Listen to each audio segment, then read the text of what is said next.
Hey everybody, Natasha here with an honest Amazon video review.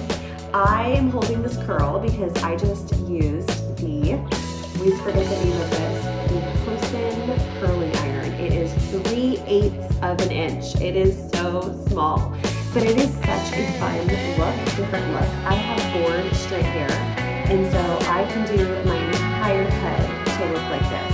Just tight, easy curls. It's so fun. Let me show you and demonstrate one more curl. But see, you could do it all the way to the root. I'm going to get a little bit off of my root. You could do it all the way to the root if you wanted to. But this just gives you, like I said, a tight, very, very tight, easy curl.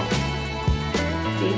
I love it. I think it's so great, especially if you have longer hair. But if you have shorter hair, I mean, you could get some really, really fun curls and movement. Great for some with a different look. You could do this for a little girl. What I really like too is that this one you can control the heat settings. It goes up to 450 degrees, which is really hot. You don't need it that hot. But it is controllable.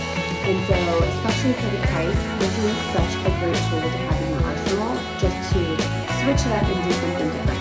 Hope that